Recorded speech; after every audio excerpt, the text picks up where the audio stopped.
আসানসোল জেলা গ্রন্থাগারে SC, ST, OBC ও আদিবাসী সংখ্যালঘু গণমঞ্চের যৌথ উদ্যোগে একটি গুরুত্বপূর্ণ সভার আয়োজন করা হয়। সভায় বিভিন্ন সামাজিক ও সাংগঠনিক বিষয় নিয়ে আলোচনা করা হয়। অনুষ্ঠানে উপস্থিত ছিলেন স্বপন দাস সহ সংগঠনের অন্যান্য নেতানেত্রী ও সদস্যরা। সভায় সমাজের বিভিন্ন শ্রেণীর মানুষের অধিকার, উন্নয়ন এবং সাংগঠনিক কর্মসূচি নিয়ে মতবিনিময় করা হয়। পাশাপাশি আগামী দিনের কর্মপরিকল্পনা নিয়েও আলোচনা করা হয়। সংগঠনের পক্ষ থেকে জানানো হয়, সমাজের পিছিয়ে পড়া মানুষদের স্বার্থ রক্ষায় এবং তাদের দাবিদাওয়া তুলে ধরতে ভবিষ্যতেও এ ধরনের কর্মসূচি অব্যাহত থাকবে।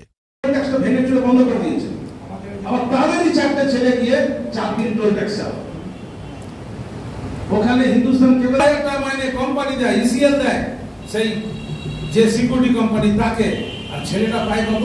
10,000 টাকা। সেই কোম্পানি 5,000 টাকা করে কামায়, লাভ করে। মানে কি? এটা তো কৃতদাস প্রথা। আজকে একটা মানুষকে কৃতদাস বানিয়ে সে পয়সার অভাবে কৃতদাস হয়েছে, হয়ে সে তার শ্রম দিচ্ছে। এটা আমরা দুটো সংগঠন দেখেছি, দলিত আদিবাসী ও সংখ্যালঘু গণমঞ্চ এবং ইসিএল কলির শ্রমিক ইউনিয়ন।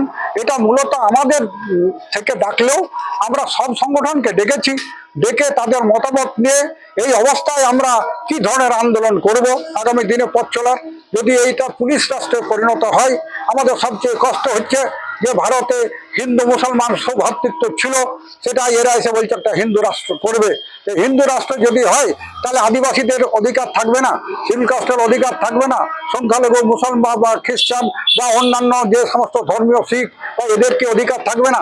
এরা এই সমস্ত উগ্র কথাবার্তা বলে মানুষের সংঘর্ষ লাগিয়ে তারা 5 বছর কাটিয়ে দেবে।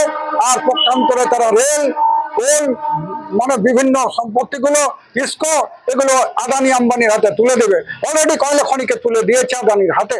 আপনারা জানেন রেলের যে সমস্ত স্টেশনগুলো রয়েছে এখানে হকার দিকে উচ্ছেদ করবে, কারণ আদানি বলছে হকাররা থাকলে আমরা নেব না।